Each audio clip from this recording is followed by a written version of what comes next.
Hello, everybody. This is the Advice Stream. I'm your host, Jeremy International. We are currently live on Twitch. We are live on Facebook. We are live on, what's the other one? YouTube. It's been a little while. I've been out for a bit.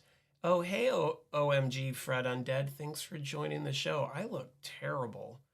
Can I do something about these lights?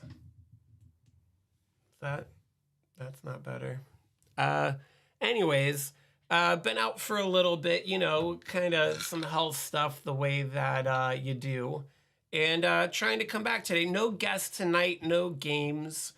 I have a stack of records and a little keynote presentation I put together that maybe we'll get into. Oh, thank you for saying I'm handsome. I'm just getting old. Sometimes I look at a picture of myself. I'm like, oh, there's this old guy. But that's me. And, getting old sounds not good. And then you realize that it beats the alternative, right? So here we are. I don't have a lot planned for tonight. No guests, no nothing. I don't know if this is going to taste good or nothing, as they say. But we're going to hang out.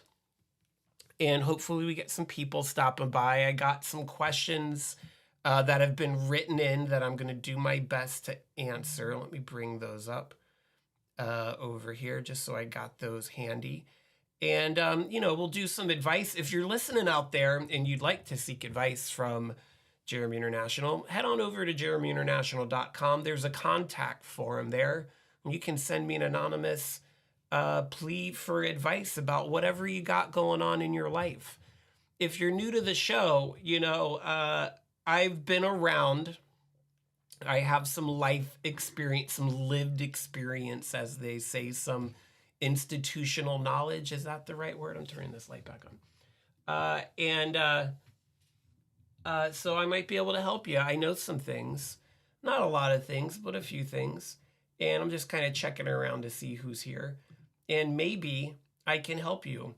So if you find yourself in a rut, in a conundrum, if you got a puzzle, a pickle, if you're perplexed, then go ahead and head on over to Jeremy International. Use that contact form. Maybe I'll help you.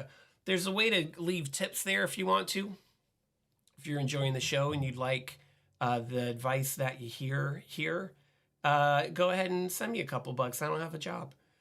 So a couple bucks is a couple of bucks. How you doing, Fred Undead? I think it's just you and me right now, but that's all that you need in life is just Jeremy International and OMG Fred Undead, I say. How's it going? There's a little bit of a delay, so I have to wait for the answer. If you've been watching the show and you're watching this not live, if you're watching this pre-recorded, know that I haven't been feeling great for a while, and sometimes I feel really good. And I use the times that I feel really good to do other things besides this. Yeah, I know the delay is like a whole minute. That's normal. It's the internet. It's going to space. So, we just got to bear with me here. I was hoping to wait until a couple people show up before I bring up my fancy little keynote presentation that I made. But let's go ahead and do the first record, shall we? Hold on. Oh, nice transition. So I have here to share with you tonight just 10 really good albums. Albums I like, albums that are kind of my mainstays for quite a while now. I listen to pretty regularly. They're good all the way through.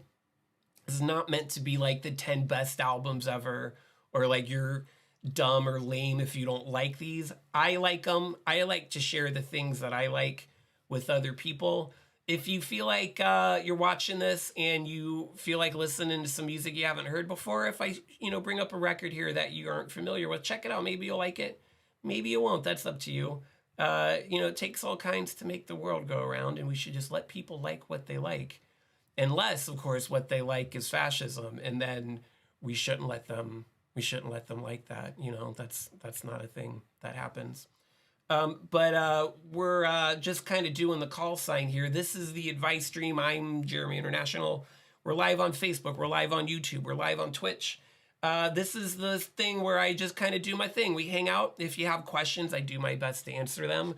Sometimes I play a game. Sometimes I have guests. Hey, Eichel, yes, frick the fascist is, I don't want to get that on a t-shirt. I want to get that on a license plate if I wasn't so scared of being murdered by one, because they seem to be all over and they have guns. But it's good to see you, Eichel. It's been a while.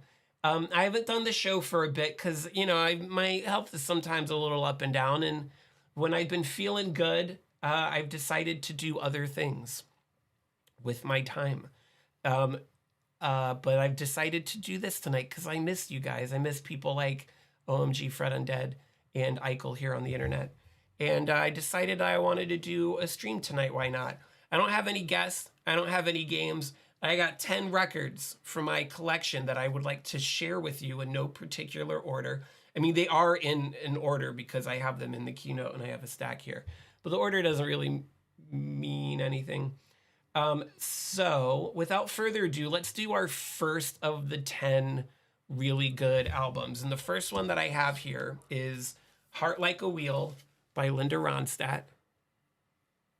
If you know me, then I listen to this album a lot. It's real good. Linda's got a great voice.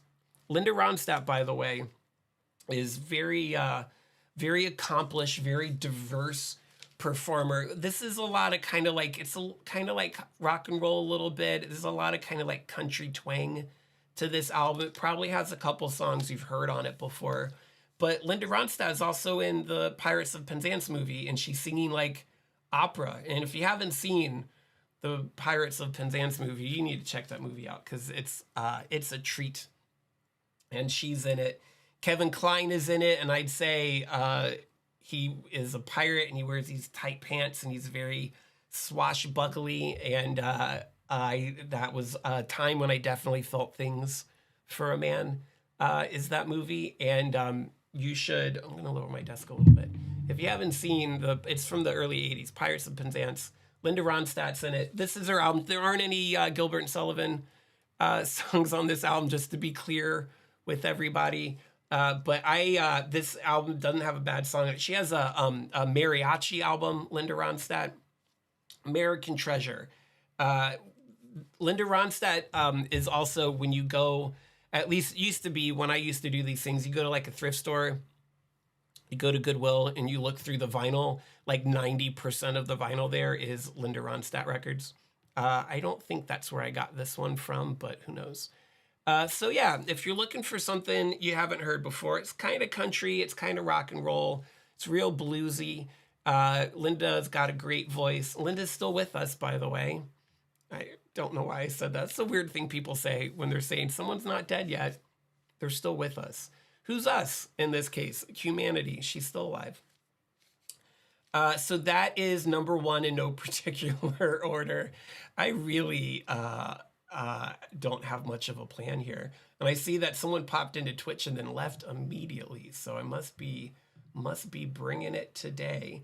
If you're out there watching on Facebook or Twitch or YouTube, just throw in the chat there and say hi. Yeah, Eichel's right. It's a concerned way of saying they're old, LOL.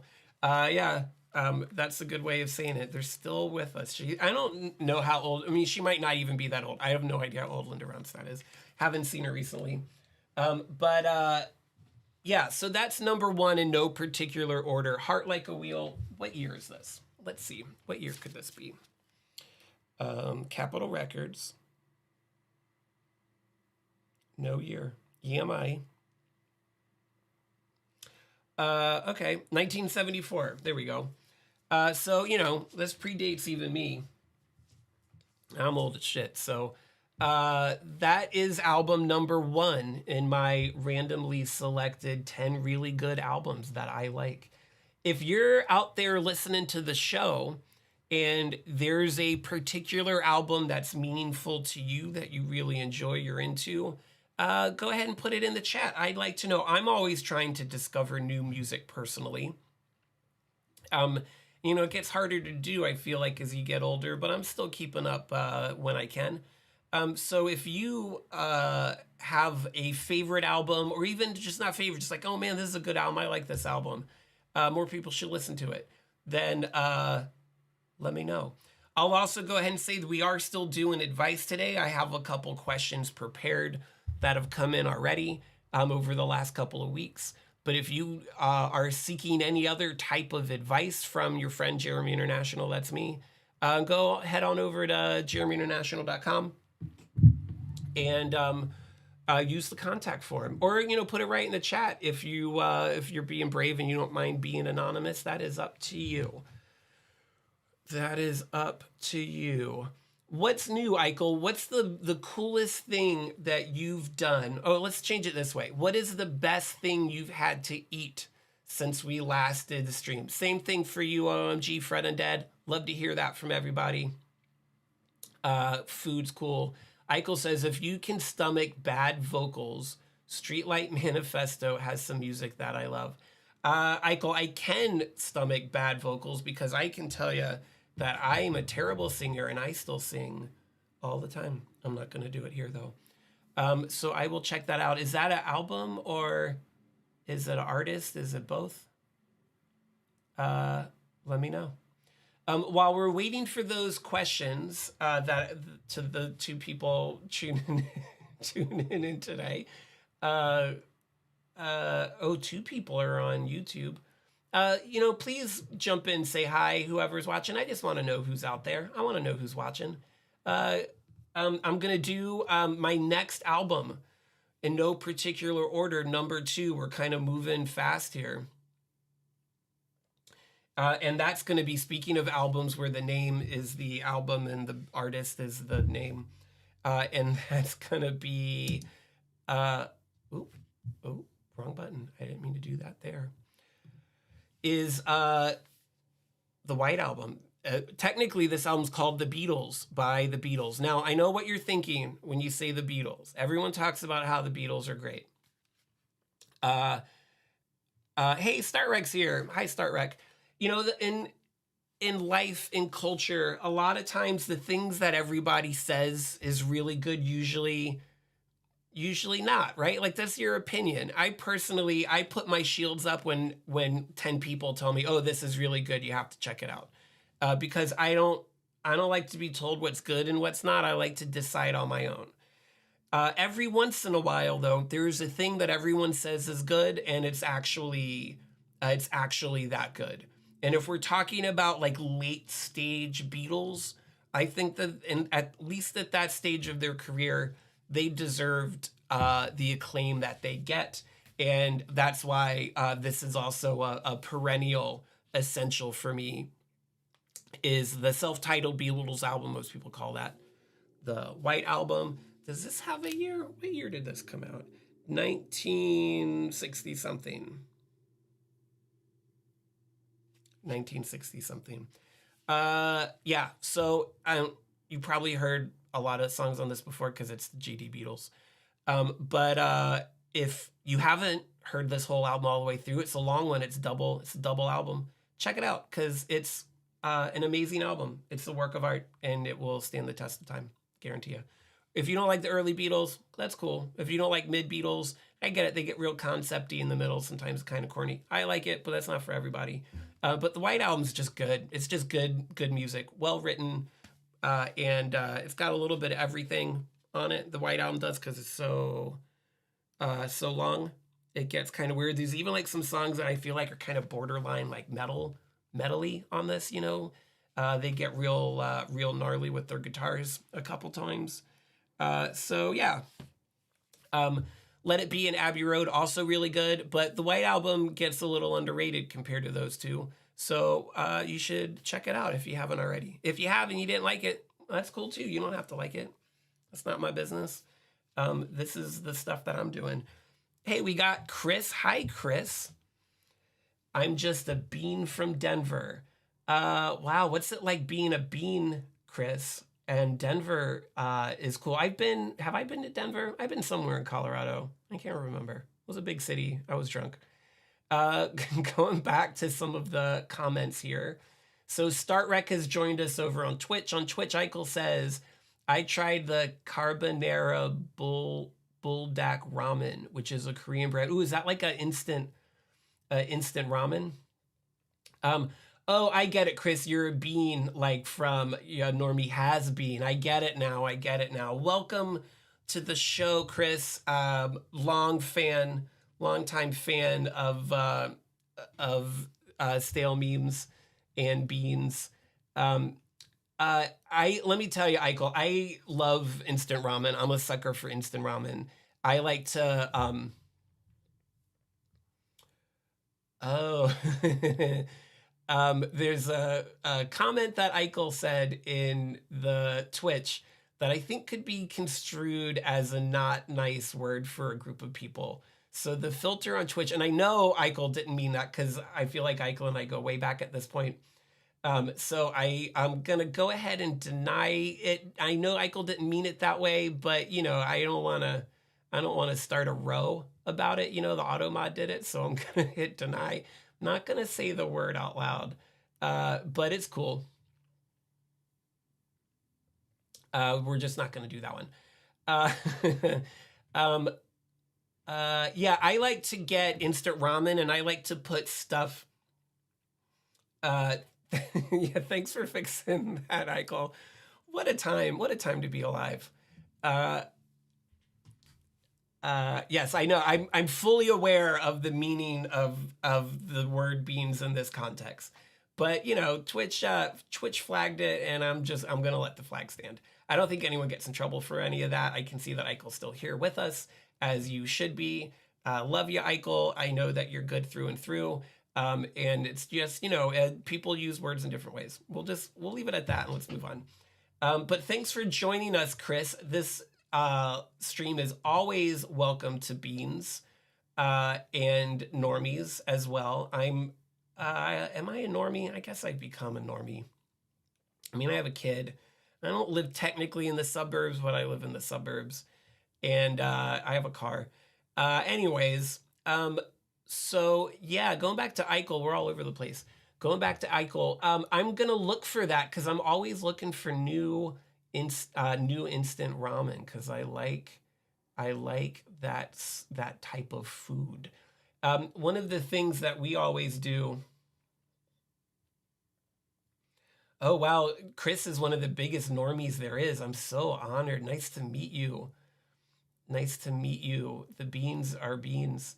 What I like to do is I like to get instant ramen. Maybe I'll put if I got like some meat, like if I have some chicken, or when me and my partner go home to visit my family, it's usually for a holiday, and so we bring back lots of traditional Jewish food. So we have chicken soup and brisket and I don't know, things like hard-boiled eggs, like we're coming back from Passover, whatever. So making ramen noodles in my mom's chicken soup and then putting the thinly sliced brisket in there with some hard-boiled eggs. You throw in some bok choy or something. Man, that's good. That's good food right there. I like spicy. Eichel says it's very spicy, pink packaging with a chicken guy on it. A chicken guy? I will look for that. Thank you for recommending, Eichel. If anybody else, people coming in now, this is the advice stream. I'm your host, Jeremy International. We're live on YouTube. We're live on Twitch. We're live on Facebook. This is the stream where I kind of hang out. Sometimes I have guests. Sometimes I play video games. Sometimes I do whatever. People come by. We hang out together. If you have a life dilemma, if you're seeking advice, you can put it right in the chat if you want to, or you can go to JeremyInternational.com. There's a contact form. That way it's anonymous. And we'll kind of discuss, our problems. Everybody's got problems. I think that I have some lived experience that might be able to help you out depending on what your conundrum is. Certainly like to do my best. If you feel that I might be able to help you, I'd be honored to help you. I like helping people. This is what we're here to do. Today, we're just going through 10 albums from my vinyl collection. I have not a giant, but a very well curated vinyl collection. We're just going to share 10 records, not the best albums in the world, maybe not even my favorite albums necessarily, but just really good ones, albums that I like, I've been listening to a lot lately.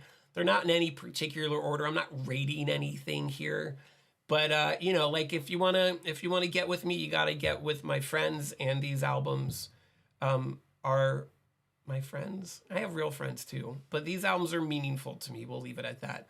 Let's go ahead and do a third one while people are kind of trickling in. But if there's anything that you love, if there's anything coming up you're excited about, if there's anything that makes you happy, food, music, movie you saw recently, TV show, anything at all, I always want to hear it. I think everybody does.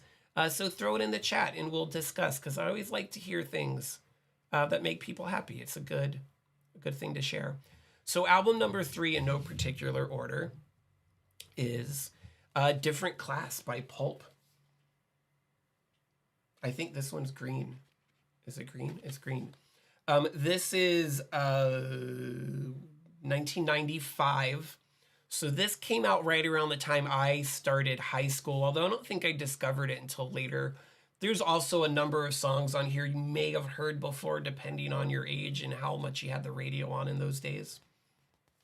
But this is a great album. It has a lot of songs that are kind of just about like growing up and kind of being in that transitional age in your life that we all find ourselves in from time to time. A couple songs you can dance to, a lot of songs you can sing along to. And probably for you younger folks out there, Pulp might not be a band you're quite familiar with, but I hear the 90s are retro these days. So try not to block my microphone with the record here. But this is another, for me, essential album. This is part of what plays the soundtrack in my head pretty consistently. And if you haven't checked it out, I say this for all of them, check it out. Maybe you won't like it. It's not my fault if you don't. Complain to the folks at Pulp if you didn't care for it, or just don't complain and move on with your life. That's probably a healthier way to go. But this is 1995's Different Class by Pulp. It's very British. Pulp, I don't know if you are familiar with Blur, they were similar, not similar sounds, but similar times and kind of a similar demographic, I think. So this has a song on it called Disco 2000 that's kind of about what's it gonna be like when we're all grown up and old in the year 2000. And here we are halfway through 2023. And nothing turned out the way I think any of us thought that it would. But, things turned out pretty good. The world's a terrible place, but my life's hanging in there. Very important, near and dear to my heart is Different Class by Pulp, 1995. Check it out. You ever feel you ever have those times when a piece of music or an album or a song just really triggers a specific time and vibe in your life from a specific place, and you just feel it really strong in every way? It just triggers all these chemicals in your brain. When I was, I guess, a freshman in college, I was listening to a Cake album, Fashion Nugget maybe. And I was listening to The Stand. I was reading The Stand by Stephen King and listening to the sound. Probably not at the same time, but both of those things were really front and center in my life, because that book is so intense and so amazing that I can't hear that album without having the imagery of that book in my head. And then when they make a TV or a movie adaptation of that movie, which they've done a couple times, and the imagery from that book is so specific that I hear the album in my head too. Those two things are forever tied in a knot together. It's just weird how our brains work that way. Startrek on Twitch says, all the time, the magnetic fields my whole life. Yeah, as we go through this, we're going to come across a couple bands that have never, or a couple artists that have never left my life. I don't remember when or how I discovered them, but they've been a consistent presence ever since, for sure. So we're 3 in. Let's go around the horn. Let's see who we got. We got, I don't think anybody on Facebook, which is normal. Almost never watches. No one comes in on Facebook. I'm still doing it there because that's how we do. But Facebook's usually a dead zone. We got 6 folks over on Twitch. So hi, 6 folks on Twitch. If you haven't popped into the chat and said hi yet, please do so. I just want to know who's here. Maybe I know you, maybe I don't. Let's get to know each other. Say hi. Tell me something about yourself. I'll say something about myself too. And then we got a couple people over on the YouTubes, including Chris the Bean from Denver. So yeah. This is the advice stream. We do this generally every week, although it's been like a month and a half since I've done it. I've been a little sick. And sometimes we play games. Sometimes we have guests. Oh, I'm sorry, Eichel. Chris is the Bean from Denver. Is he the Bean from Denver, or is he just the Bean in general? Beans, beans, beans, beans. What's your favorite kind of beans? I like pinto beans a lot. I like black beans. Black-eyed peas, I think, are technically beans also. Anyways, so he can be the Denver Bean, Eichel says. Okay, black beans. I think pintos are my favorite, though. You can do so many things with them. So sometimes we have games. Sometimes I play a game. Sometimes we have guests. In fact, most of the last several shows we've had multiple guests. And sometimes we got nothing. And today is one of those times where we got nothing. But I am here to provide advice. If you want advice, then I probably have advice. Maybe we'll take a little break from the albums, and I'm going to read a kind of a longish Starrick says, I didn't mean to hit on Freddie's mom. Sorry. When Freddie's mom was, my mother-in-law was the guest, I didn't feel like he hit on her, Starrick. Maybe he did. But maybe I need to go back and watch the tape to remember. Let's read an advice question, because I think this is an interesting one and we can discuss as a group. Here we go. It's a couple paragraphs long. No comment. Well, you didn't mean to hit on her, so I think that's the important part, Start Rec. Okay, so here is a advice question. Excuse me. I've been dating a truly wonderful man for about 6 months. We communicate really well and have strong relationship. So much that people often remark that it seems we've been together for much longer than half a year. We've had a few hardships like illness that we have worked through together and have come out stronger afterwards. But here's the problem. He doesn't know why he loves me. I've spoken to him at length about why I love him. All his lovely qualities and the way he makes me feel, I believe it when he says he loves me. But when I asked him to tell me why, he says, I don't have an answer for that. He's totally articulate and can talk about our relationship for hours at a time. So the issue isn't that he is at a loss for words. He has also expressed that he doesn't love me the same way I love him. And if we were ever to break up, he thinks he would be able to move on without being devastated. Is his inability to express why he loves me a red flag? Or are there simply many ways of loving a person and not knowing the reason why is completely valid?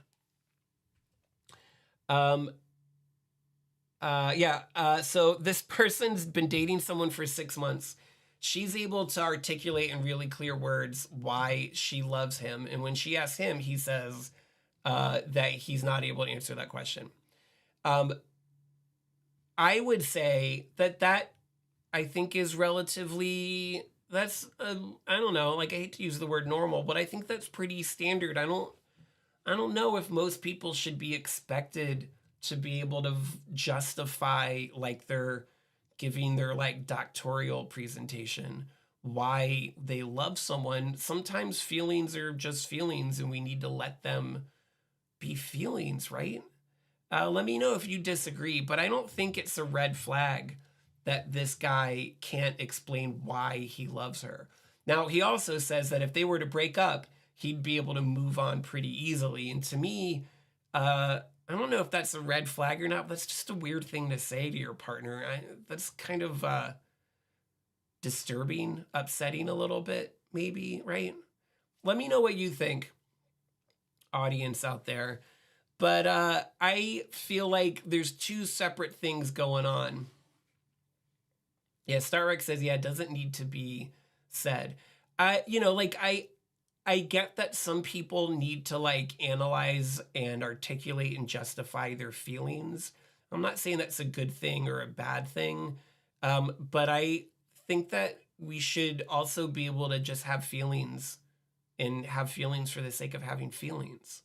Eichel says, I can't move on ever, even if someone who only complimented me one time, that you're stuck on them forever.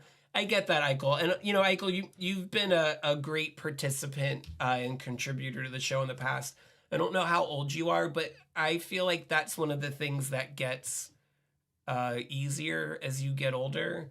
I can think of and remember in great detail everyone I even had like one or two dates with like through most of my 20s.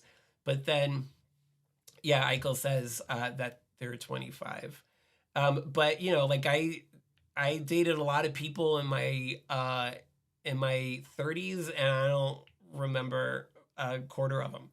The older you get, the thicker your skin gets, which is actually, I think, kind of sad, because having that kind of emotional vulnerability, I think, is really nice and beautiful, and it just gets harder to do as you get older. If you date hard, if you get married at 25, and then then that's it. But when you're in and out of relationships for a big part of your life, you kind of gotta get it's like getting a vaccine. You get less vulnerable with people, and it's a bummer, but that's how it kind of has to work, I guess. Otherwise, you'd be crying yourself to sleep every night.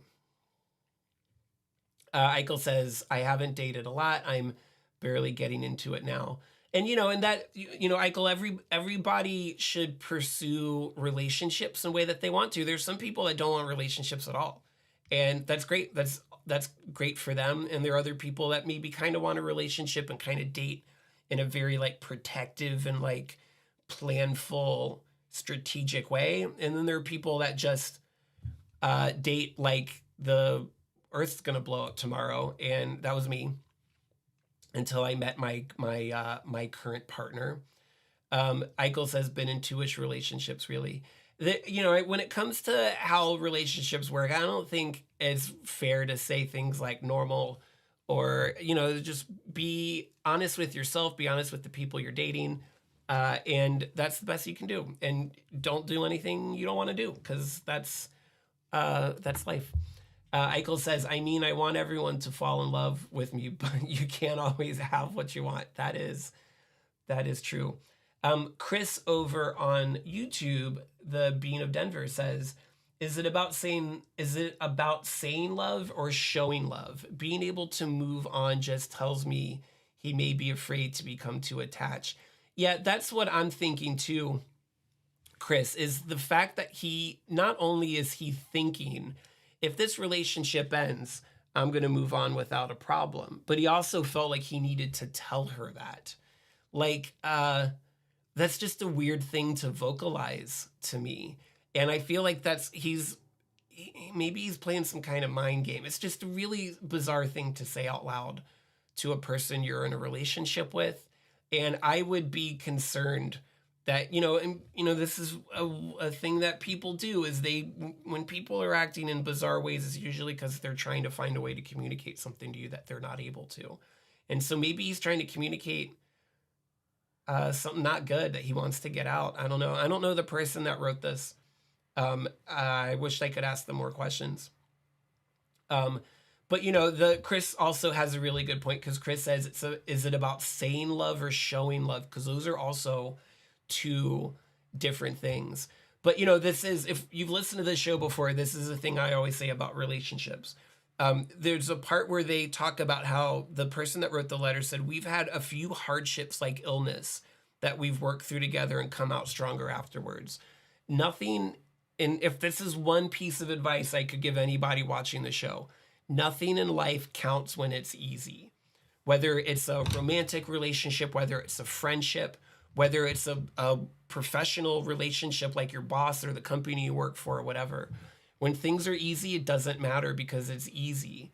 The only time that anything in life counts is when things are hard. And then you need to look at who's there and how they treat you and how they're reacting when things are difficult. And it seems like the people in this letter have been through a thing. They've been through a hard time and they got through it. So there must be something working for them, because they got through, they got through a hardship together. A while ago, someone asked a question about like, how do I know if a relationship is going well, or when do I know that it's not going well and I leave, or when do I know that it's going well and I need to, invest more in it? My take on dating is, if you're dating someone, they like you like them, just date for a little bit. Eventually, this is how the world works. Eventually, something terrible is going to happen, or at least something difficult is going to happen. Someone's going to get sick. Someone's going to die. There's going to be an accident. Someone forgets to pay their power bill and their electricity gets turned off. Something bad will happen, because it always does. And then you see how the two of you work together to get through that difficult time. And that'll tell you if you want to continue the relationship or not. If the way that you work together to get through that difficult time doesn't feel right, then that's it. That's a great sign. That's the time to end the relationship. But if you get through it really well, then lean in and make it work until something else terrible happens, and then see how that goes.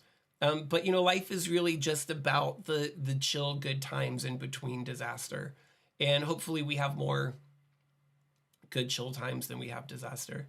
Stark says BRB. Stark, you don't have to say BRB if you don't want to. I appreciate it. I'm glad I know that you'll be back and that you're not abandoning me forever. So thank you for that. All right. Well, we've been talking for a little bit. Let's do another little call sign here. This is the Advice Stream. I'm your host, Jeremy International. The Advice Stream is a podcast. Podcast? No, it's not. It's a show. It's a live stream. We're on YouTube and Twitch and Facebook. We're also over at JeremyInternational.com. If you wanted to watch live there, you could.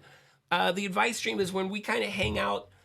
People you can seek advice through the contact form at JeremyInternational.com. If you want to, you can throw it right in the chat too, if you'd rather.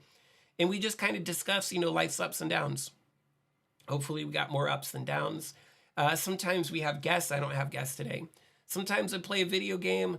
I don't have a video game to play today either. Today, I'm doing 10 really great albums that I like a lot. Are they the best? Are they my favorite? Do you have to like them back? No, the answer to that is all no. But I like these albums. I think they're good. It's from my personal vinyl collection. I don't have a big vinyl collection. It's not small, but it's not giant, but it's very curated. I'm very happy about where it is right now. Kind of don't feel a strong urge to buy a lot of vinyl these days because I like what I got. I also don't have a job, so I'm not really spending much on records anyways. But I'm going to do, I'll do another album. Let's do number 4 in our list of 10. And this album is Emperor Tomato Ketchup by Stereolab. Ooh. Give me a thumbs up in the chat there if you guys know and are into Stereolab. Love Stereolab. I do remember how I first got into this album. Startrek, thank you so much for telling me that you're back. I was worried that you weren't going to be back, but then you said BRB, so then I knew you were coming back. So album number 4, this is also sometime in the 90s. I don't see a date on it, and I don't feel like working it out of the sleeve. I got into this album because when I was in college, I worked at a World Market, and there was a girl that worked in the cash register next to me. I was super into. She was real cute. And I asked her one day what type of music she was in, and she said Stereolab, and I never heard of Stereolab before. So I went to the store and bought a CD because that's what you did back then. And then I got really into this. Stereolab it's a lot of instrumental. It's kind of dancey and like It's very French. I think they're mostly French. Um, it's actually really hard to describe. It's a lot of music. It's mostly electronic.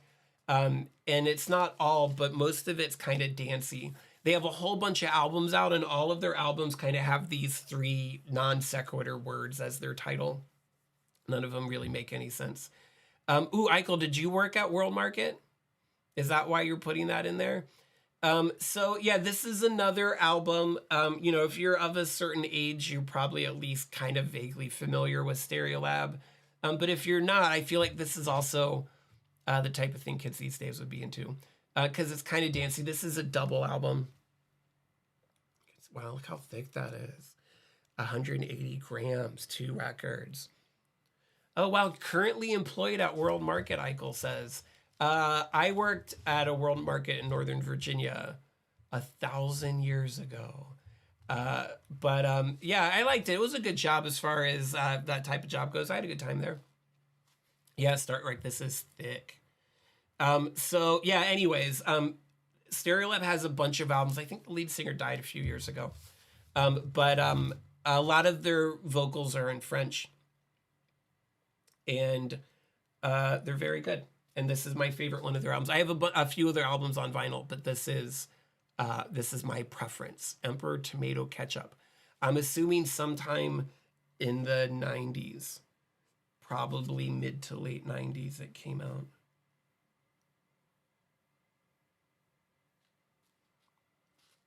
I don't know.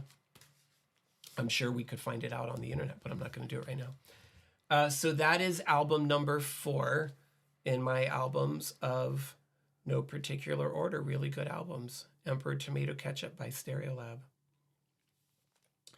I do not like ketchup in reality, and it's one of the 2 things that I will not eat under any circumstances is ketchup. That's not true, because I'll eat barbecue sauce and cocktail sauce, which is just ketchup, but I don't like to think about it. I don't like the smell of ketchup. I don't like it to be on me or near me, which is rough because I have a toddler who loves ketchup and she just wipes it all over her face and her hands. And when I have to clean it up, I do it because that's what parents do. Eichel, Emperor Tomato Ketchup and the White Album. Those are 2 long albums, so carve out some time if you want to listen to them all the way through, because it's going to take you a while. So we have 4 albums down. Does anyone else listen out there want to share? Like, this is an album all the way through that I love. It's super meaningful to me. I'm a big fan. Feel free to put that into the chat if you wanna, because I would like to hear it, because I'm always exploring I'm always trying to expand my horizons when it comes to music. Take your time, Michael, figuring it out. I don't know if we're going to go the whole 2 hours. This is normally 2 hours. We'll definitely go more than an hour, though, because I'm not even halfway done with my 10 records yet. Let's do another one. Start rec with because 69 Love Songs is a Magnetic Fields record, right? Start rec with the Magnetic Fields. Let's do album number 5, and that is Freedom of Choice by Devo. Oh yeah. You've heard Whip It before, because that was their big single off of this. But this album doesn't have a skippable song on it. And I have danced myself into a sweaty mess to this album many times in my life, because it has so many dance hits on it. If you're unfamiliar, lead singer of Devo, Mark Mothersbaugh, did a lot of scores. He's done the scores to a lot of Wes Anderson movies, and he was a regular contributor to Yo Gabba Gabba, which is a big deal in our house these days. Devo also, has a bunch of really great albums, but this is by far their best. This is an album that has been a mainstay throughout my entire life. I don't remember hearing it for the first time. I don't remember hearing it for the most recent time. It's just always kind of been around in my life. Eichel says, Sweaty Mess is the name of my autobiography. That's good, Eichel. That's good. I like that. Hopefully you're in a sweaty mess for good reasons and not because of anxiety or global warming. or anything like that. But Sweaty Mess, the Eichel story. I like it. I like it a lot. All right. Do I have any other? Can we do another advice question?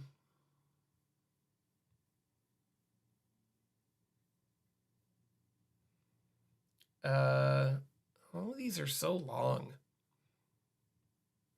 I don't like to read long ones.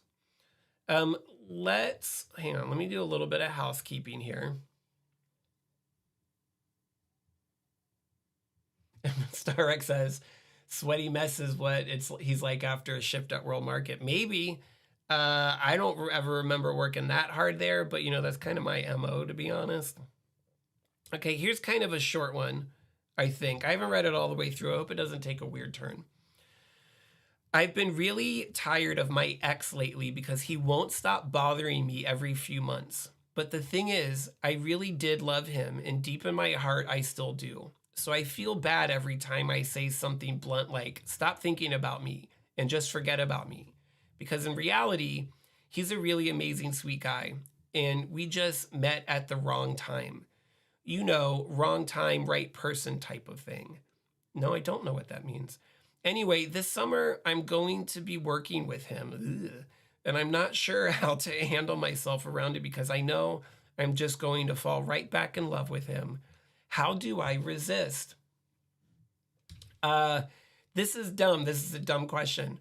What does wrong time really mean? If there's someone that you really love, this is really good advice I got. This is a little bit of a tangent, but when I proposed to my now wife, co-parent, partner, person, I went through my aunt to get an engagement ring. So everyone in my family knew that that it was coming, but I was waiting for the right time. So I put the engagement ring in the back of my sock drawer, and some time went by because I was planning.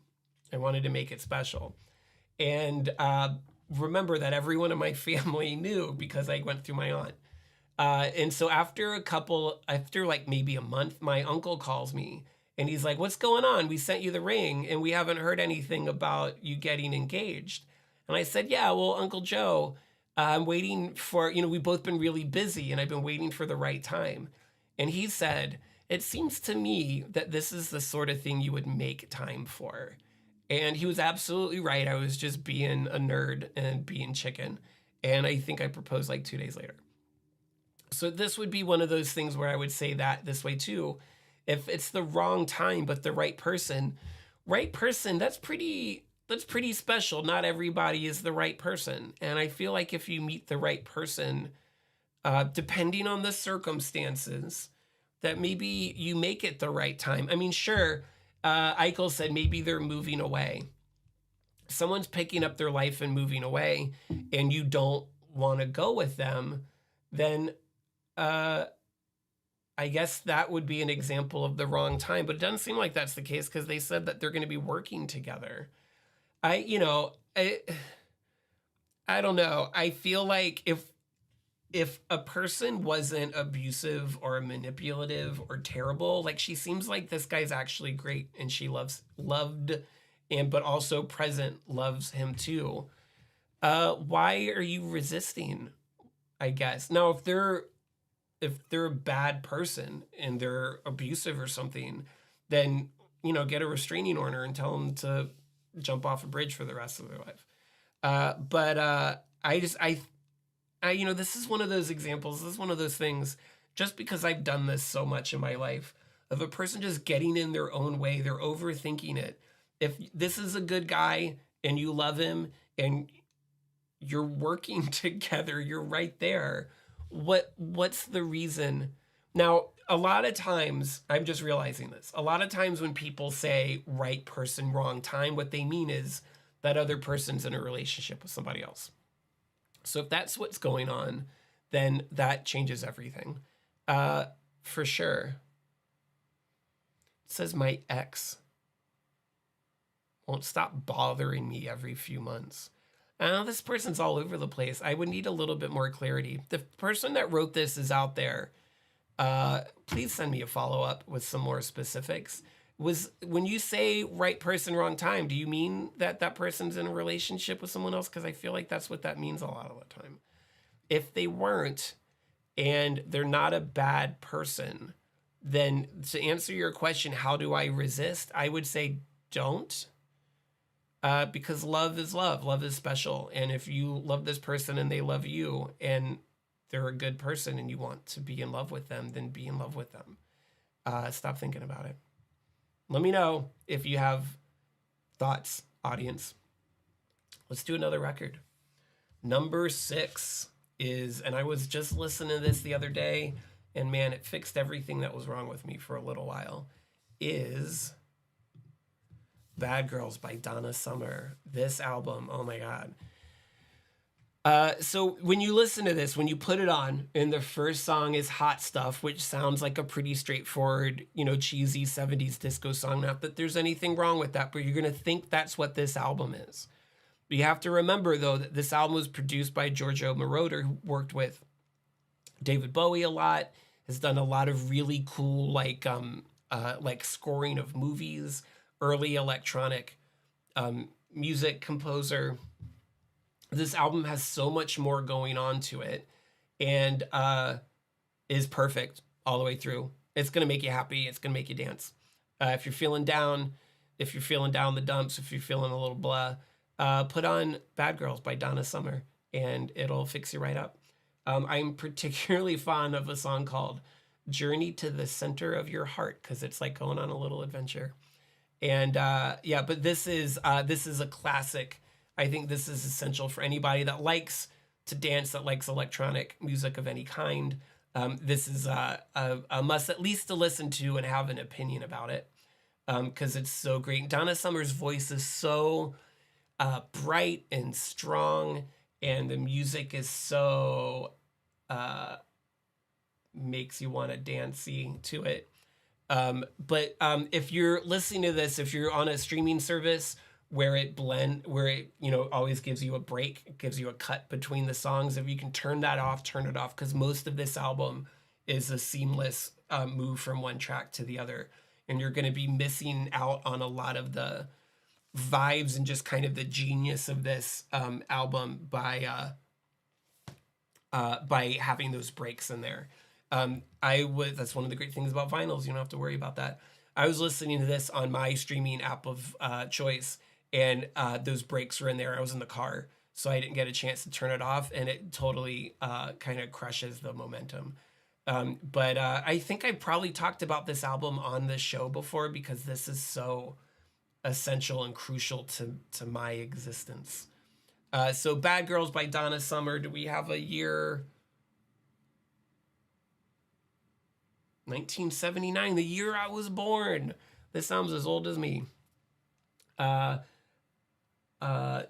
So, what was I saying? So this is an essential album. This is a Vinyl Me Please exclusive pressing. It's on 2 records.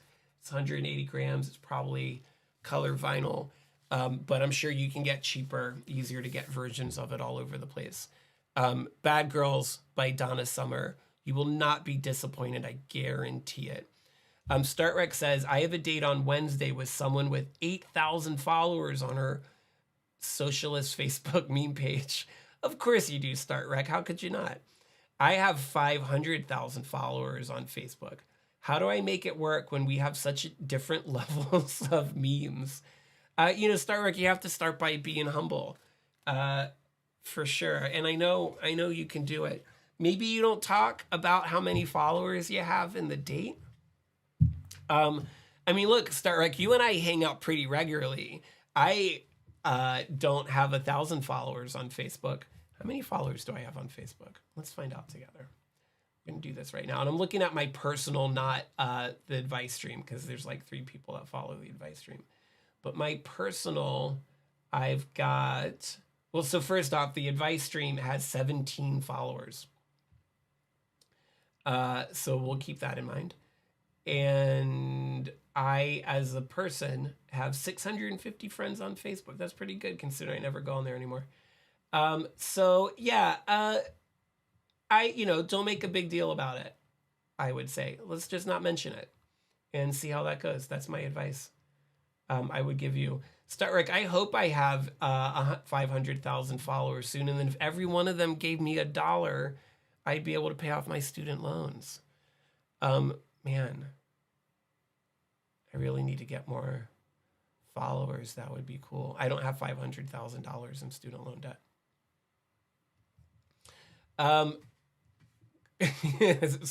Cool your jet, Start, Rick. Also, yeah.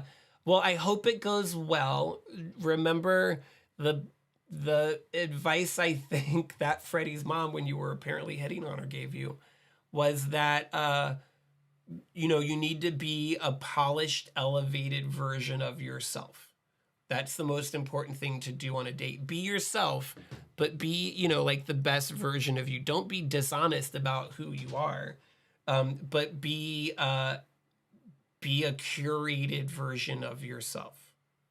Curated. This is the hand sign I've chosen to use to describe that. It is good advice. I agree.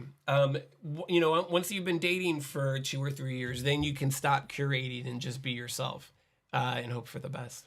But by then, maybe they can't get away. All right, let's do album number 7. This is one I feel like is less likely that folks out there are probably familiar with. And this is the album Gish by the Smashing Pumpkins. Look how shiny this is. Hey, Afrobot. I'm so glad you're here. It's good to see Afrobot. If you're going to eat, Afrobot says, don't go starving. Oh, man, that is a brilliant idea. But also don't go full, because it's weird if you go out to dinner and you don't eat. But yeah, don't go too hungry, because first off, when you're hungry, you're never the best version of yourself. You can't be that polished, elevated version of you if you're starving. And then secondly, you're going to eat a lot. And then, eating is gross. The Afrobot says, have a little snack so you're not ravenous and agitated in case the food takes long. Yes. Man, that's good advice. Just like when you go to the grocery store, you can't be starving because then you're going to buy a bunch of stuff you don't like. But also, you can't go full because you're like, I don't want any of this. And then you come home with nothing. So you have to find an equilibrium. Equilibrium, that's really where it's at. Find an equilibrium between your real self and something else. And find an equilibrium between being starving and being full. And then you'll be fine. Good advice, the Afrobot. Thank you. It's also good to see your name there. Good to see you. Thanks for joining us.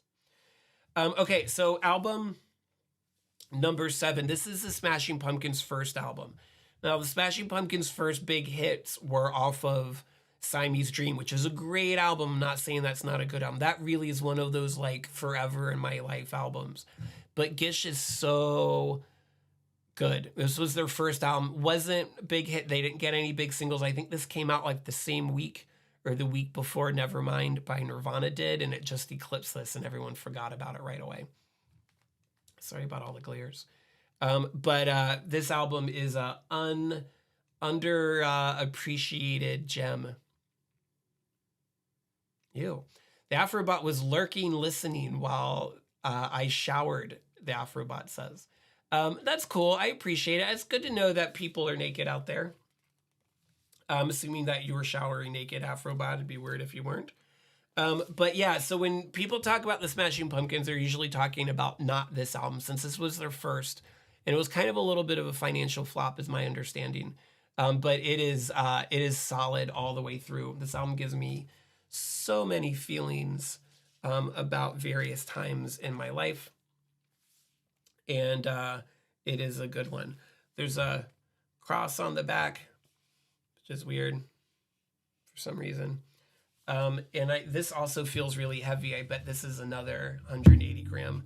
I keep talking about 180 gram. If you aren't a vinyl collector, so really high quality vinyl is made with is heavier because it's like the data compression. If you're thinking about something being digital, the more dense the vinyl is, the more data, the more sound can be in it, the richer the sound is. So really, usually like most records when they're made are less than that, but really nice remasters tend to be heavier on more plastic is used in pressing the album, so they sound better and they last longer.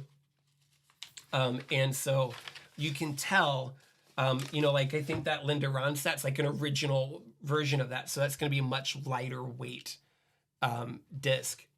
But these remasters, I'm one of the people where I just want to listen to it. So I don't usually go out of my way to find like original presses in really good condition. That can be expensive. It's time consuming. I buy the vinyl in my collection is for listening purposes. So I more than happy to buy a remaster, especially if it sounds better. So yeah, Gish, Smashing Pumpkins. What year is this? This is also gonna be not 2011. That must be the remaster. I don't know.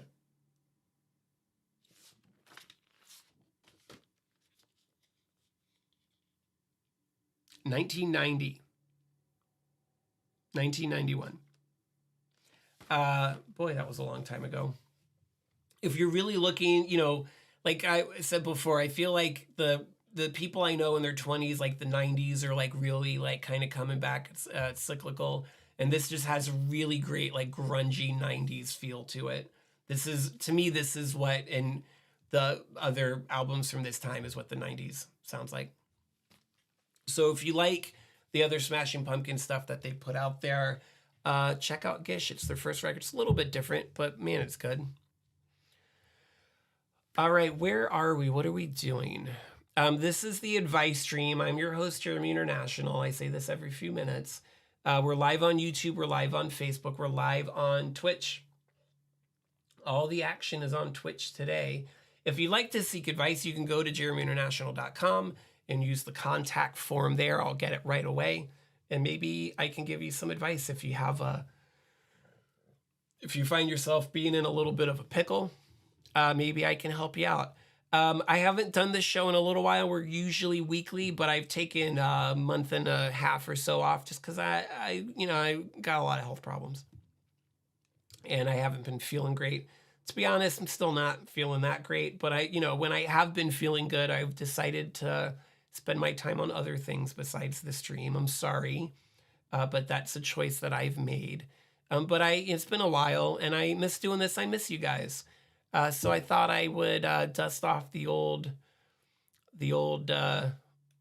microphone and do a stream tonight. Probably not gonna go to 11. I got three more records to do, and I would love if anybody has more advice stuff they want to talk about. We can do that. If there's anything going on in your life, anything cool or exciting you want to share. Here's a good question I've been asking friends. We're like halfway through the year, 2023. What are some pop culture things, music or movies or TV shows or video games or books or whatever? What are some things in the second half of this year or even going early into next year that you're excited about? I'll tell you one thing. I actually think it comes out this week, although we probably won't be playing it for a while. But I am particularly excited about the video game Diablo 4. Because I like the Diablo games very much. They're certainly fun to play co-op. My partner and I got really into Diablo 3 when it came out on consoles. We were pretty early on in our dating process, and I feel like we bonded and got to know each other a lot by playing that game together. We had such a good time. So I'm hoping that we'll be able to spend some time playing Diablo 4 together. Those games are fun. They're kind of, you don't have to think a whole lot, but then every once in a while you get to do some strategizing. So I'm excited about that. Fred Undead says that they just saw the trailer for Hades 2 and she's pumped. I know that Fred Undead is really into the first Hades game now. So it's crazy that a sequel will be coming out so soon. Startrek says the Diablo 3 item shop was more fun than people made it out to be. It reminded me of the East Common Lands Tunnel in EverQuest, wheeling and dealing as a mini game. Yeah, I remember those days too. I remember also the real live auction house in World of Warcraft was always a blast. That was almost like a mini game. I believe they took that feature out by the time Diablo 3 was on consoles. But I remember I also played Diablo 3 solo on a PC when it first came out too. So I'm excited about that. I'm excited about a lot of other things as well, but I'll leave it. Oh, here's another thing I'm excited about because it's coming up also, is the Righteous Gemstones coming back. What is it now? Season 3, 4? Man, that show's great. Righteous Gemstones. If you haven't seen that, is a good time to get into it because the new season's coming out. You can ease right into the new season. The Afrobot says, I need to beat the DLC for Xenoblade Chronicles 3 before I dive into D4 or the new Zelda game. I'm Afrobot and Fred Undead I know are great friends because Xenoblade games are a big deal for both of them. I'm a big Zelda fan. The original Zelda on the NES was a huge part of my life for a long time. A couple of years ago, I played through and beat A Link to the Past, the Zelda game for the Super Nintendo, which I would say is probably my favorite video game of all time. Bunch of other Zelda games, Wind Waker, Ocarina of Time are all to me like essential video games, very meaningful to me. For whatever reason, I have it. For whatever reason, I haven't played the new Zelda game on the Switch. What's it called even? The new Zelda's a sequel to it. What was it called? Oh my god, my brain is turning into mush these days. I keep wanting to call it the Twilight Princess, but that's a game that I played that was on the Wii. Anyways, I feel like it's Tears of the Kingdom. Thank you, the Afrobot. Thank you. Oh boy. I feel like it just feels like it's different because it's really open-ended, right? And I guess for me, that's the biggest roadblock. I have a lot going on. I have a kid, and I usually have a job, and hopefully I'll have another one soon. That games that don't have like a clear end, like I'm done, I've completed this game, I feel closure, I'm closing the book on this game, I'm ready to play another one. That I don't want to play games like that these days. I want to be able to pick up something, I want to be able to get into the story and get through it, over the course of maybe a couple of weeks, and then put it down, feel like I ended it, and put it down and pick up something else. And I feel like Tears of the Kingdom isn't that kind of game from everything that I've heard. And that's kind of why I've been hesitant to pick it up. I need, right now, at least in my life, I'm really mainly interested in games that just have a beginning, middle, and end. And then you're done. You get credits, and you're done. Tell me that I'm wrong about that with Tears of the Kingdom, but that's what I've heard. Let's do album number 8. Okay. Fred Undead and the Afrobot are gonna go back and forth about Xenoblade, which is fine. So album number 8 is kind of changing up genres here a little bit. Is Age of Winters by The Sword. This is, what year is this? 2006. Kind of has like an early Black Sabbath vibe. If you like metal, this album is so metal, but it's so good. It doesn't get repetitive. It doesn't get boring. The album art is so cool, if you can see that. And it's just a rad album. The Sword has a bunch of really good albums. I don't remember. I think this is their first one. It's definitely their best. If you have a little bit of metal in your heart, if you ever feel like getting heavy, or if you don't but you want to try, this is a good one. I would put this up, at least in my opinion about metal. I'd put this up there with Black Sabbath's first few records. I think it's that good. Um, It'll definitely get your blood pumping, your head banging, whatever, get you out on the highway. I don't know. I don't know what any of that means. Um, the Afrobot says, "Oh, I really share that sentiment with Zelda. I really like the structure of dungeons and explorations.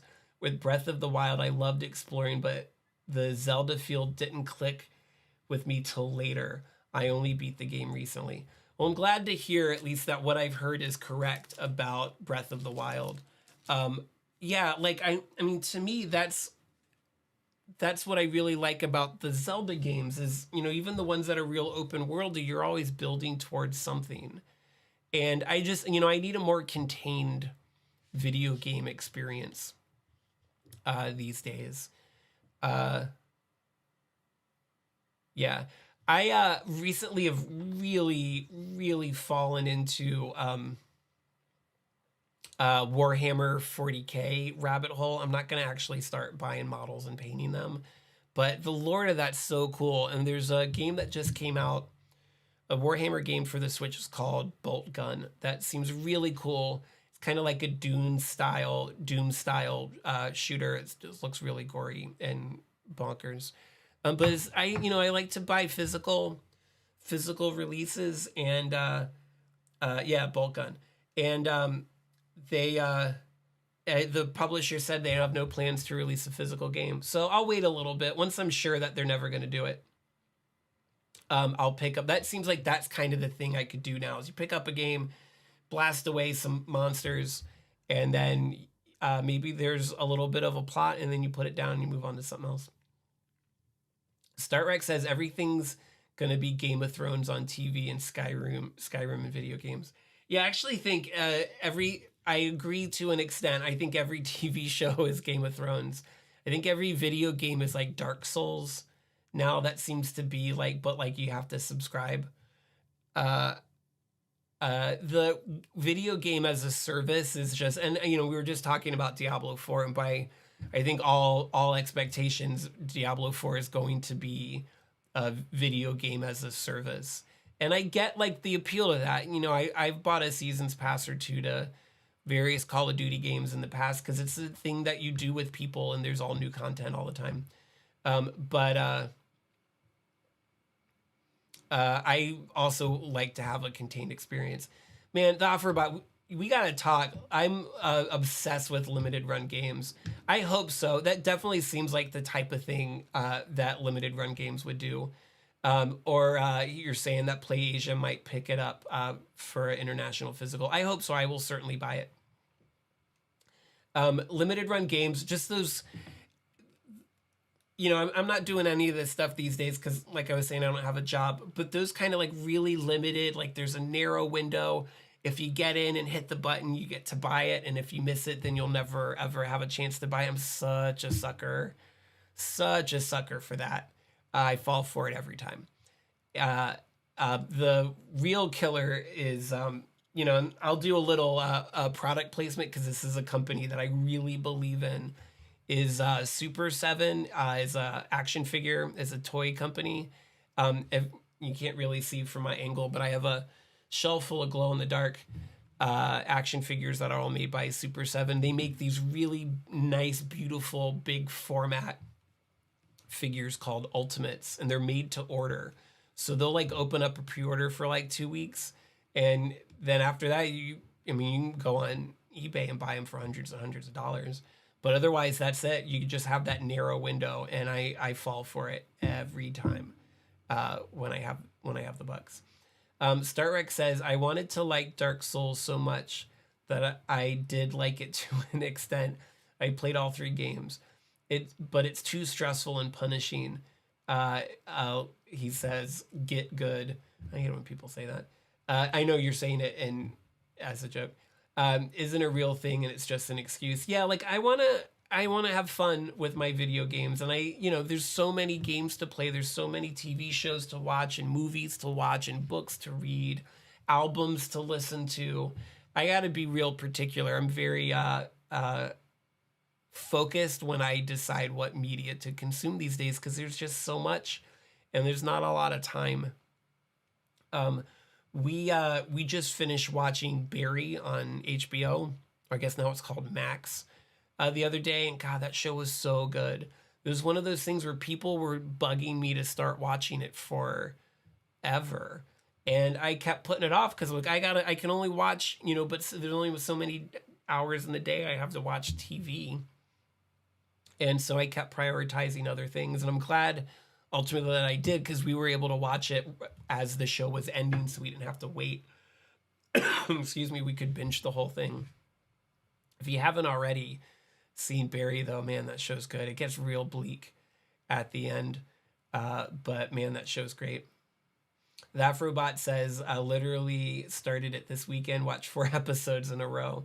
Yeah, and and I went to college to be an actor, so I've been in a lot of acting classes, and that first season, that acting class just feels so real to me. It made me miss that kind of scene. But yeah, it's the Afrobot. It is wild, and it just gets wilder. If you're still in the first season, the show gets way more nuts. Just uh, gird your loins for the final season because it ain't easy. It's a little rough, but it's all deserved. Like it all makes sense. But watching the last season made me really miss seeing everybody, all those goofy kids in the acting class, because that is not what the last season is about anymore. Let's do record number 9. This is a compilation. Speaking of music that will always make me happy, this is the best of Philadelphia International Records. Has a lot of the sound of Philadelphia. We got some Patti LaBelle. We got the OJs. Man, the OJs are so good. Oh, we got McFadden and Whitehead. They got some hits on here. Anyways, this album is also only hits. I put this on a couple months ago. We were having a dinner party, and everyone was taking turns going through my records to play a record. And I put this on, and you can see like the mood of everybody changed. Everyone got real happy because this has just got so many great jams on it. If you're unfamiliar with Philadelphia International Records or the sound of Philadelphia, it's a genre of music. It's kind of like disco, but it's got a lot of big like horns and string sections in it. So it's like orchestral disco, if that makes sense, is the best way I can describe it. Probably a couple songs you've heard is on this. I don't remember where I got this from. Might have been a Record Store Day exclusive, but just in general, if you can find any Sound of Philadelphia, yeah, Lou Rawls. If you can find any Sound of Philadelphia compilation, any Philadelphia International Records compilations, you should listen to it. I'm sure your streaming service of choice has all kinds of curated playlists. I know that Apple Music has a few, but this is just a blast and a half to listen to. You're not gonna be down in the dumps. You're not gonna want to take a nap. That's the best thing I can say about a record. You're not gonna want to take a nap while you're listening to this. Although also a record that makes you want to take a nap is also pretty great. So either way, some albums, if you don't want to take a nap, then listen to this. If you do want to take a nap, listen to something else. Put on something more chill. But this is all hits all the way down. I wish I could tell you. It's 2021 was the compilation, but all this music is in the 70s. Oh yeah, and MFSB they have a couple songs off the Saturday Night Fever soundtrack. Oh my God, the Saturday Night Fever soundtrack. Have you seen? Can I get a raise of hands out there from anybody in the crowd who has seen the film Saturday Night Fever? Because I don't think that movie is what most people think it is. And it is much, much better and just kind of dark and depressing and kind of gritty than what people think that movie is, I think. It's a great movie, great soundtrack. StartRec says that they've seen it a long time ago. Well, why don't you go out, everybody out there? Fred Undead has their hand up. And listen to the Saturday Night Fever soundtrack. And if you want to kind of feel sad about the world, you can watch the movie. But if you want to feel happy about the world, you listen to the soundtrack. That's how it goes. Saturday Night Fever. And then the last album, the Afrobot has an animated GIF up. I'm assuming that means hands up, so the Afrobot has seen it. Starrek says, I watched UHF last night after our Star Trek meeting, and I have thoughts. You know, I haven't seen UHF in a very long time, and I'm sad about it. I need to go out of my way to watch it. I know we've been talking about it a lot. If the people out there aren't familiar, UHF is, it's got to be late 80s or early 90s, is a Weird Al movie where Weird Al essentially inherits a TV station. Is that right? And about all the kooky TV shows that you imagine, you know, Weird Al does parodies of songs. Well, imagine if he did parodies of TV shows. I'm sure that was the elevator pitch for that movie. Yeah, I got it right. Thank you, Starrek. I guarantee you that's what it was, is that Weird Al's at the peak of his music career, he gets his agent to get him a meeting with a movie studio. And he's like, yeah, what if I just did what I do for music for TV shows and we made it a movie? And they're like, okay, here's $10 million or whatever. I guarantee you that's what happened. Michael Richards is in that movie TV's Kramer that I remember very well. His career's not aged greatly. But man, Kramer was a great character, and I'm sure, I don't remember a lot of the details, but I'm sure he was great on UHF as well. And I will say, I know this is a controversial statement, and I know specifically at least one person in the chat that will disagree with me, but I think that Weird Al is a musical genius and doesn't get the type of credit that he deserves. I also think that his commentary on pop culture is also phenomenal. And he's a brilliant, brilliant man. I saw not too long ago the Roku movie about Weird Al that has Daniel Radcliffe in it, and it was fun. I enjoyed it. I'm not gonna say it was great, but it was a good time. So album number 10. I'm probably going to be wrapping up here, to be honest, soon, everybody. Album number 10, this is like the soundtrack of my college years, is an album also maybe you heard of, maybe you haven't. This is an album by a Swedish band called Kent. This album, I think I'm pronouncing it right, is Hagnesta Hill. They're kind of like, they have like a early Radiohead-y kind of vibe. They're all singing, there's an English version of this album that I had on CD when I was in college. I don't know where it is now.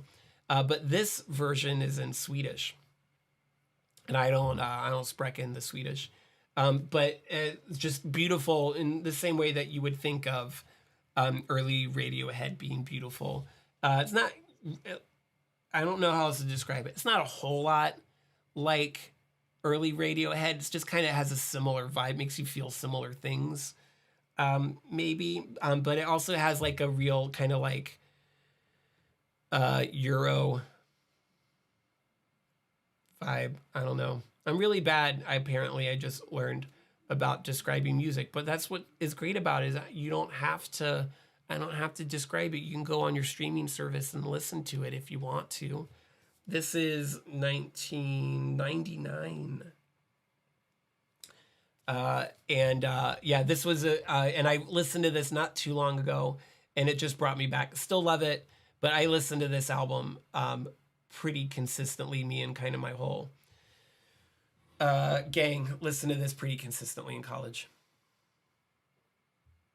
This person doesn't have eyebrows,